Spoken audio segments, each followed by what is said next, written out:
It's simple to see it's at Magic TV, so the world can believe it's at Magic TV. I'm here with Tony Tarantino. Tony, what brings you out tonight?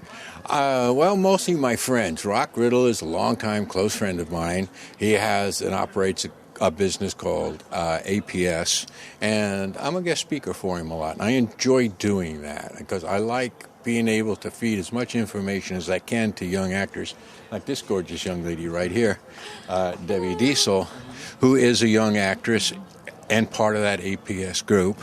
And it's really neat to be able to deal with these young people and try to give them some good information as to what's real and what isn't, what to look for and what to look at from a distance type of thing.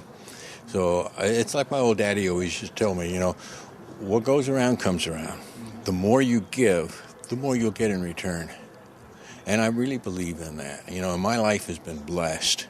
I have never had to do anything in my entire life other than in the entertainment industry. Either in front of a camera, behind a camera, or on a bandstand playing my guitar, singing my songs. And I've written like 22 songs that have been recorded by major artists. So that's my second love.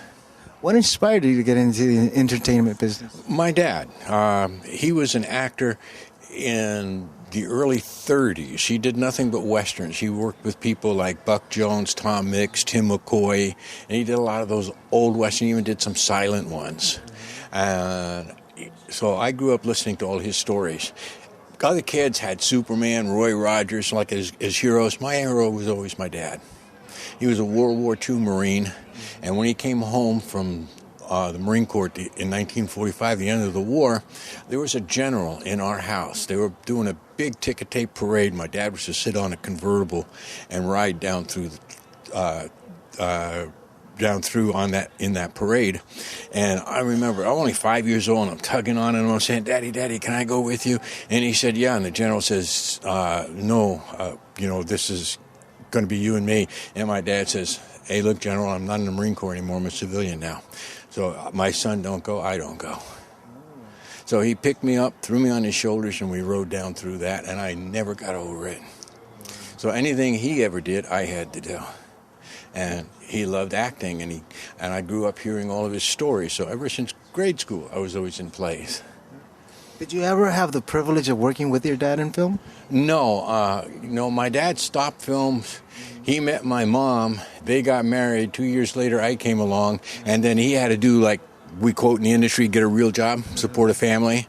And then from that moment on, everything with him, and I felt it all my life, is he lived a what-if life. God, what if I didn't leave? What if I had stayed with it? What could have become of it? And so he kind of looked at me, to kind of live his dream. But I did, and I loved it. I remember when I was graduating from the Pasadena Playhouse, graduation, we have a graduation play. And my dad was there with me in left wings, waiting my cue to go on. And he's standing right there next to me. And, being New York Italians, you have this real cutting sense of humor. So my right elbow, I poked him in the ribs like this, and I looked at him. I said, hey, old man, tell me something. He said, what's that, young man? I said, you're going to get jealous. You're going to get upset. I get out there and do better as an actor than you ever did. Well, he looked at me, and he got a smile on his face like hers from ear to ear, and his big blue eyes just got all big and bright. He put his arm around my shoulder, pulled me in real tight, and he said, son, let me tell you something. Men are a lot like thoroughbred racehorses. The proof of a great stud is one that outproduces himself. He said, now you get out there and prove to this world what a great stud your old daddy really is. And I never forgot that, and I've done that for him. I've done far more in the industry than he had ever done. Then fortunately, I have a son who has come along and has done far surpassed anything, even my wildest imaginations. And I'm more proud of that and more proud of him than I could ever be of anything of my own.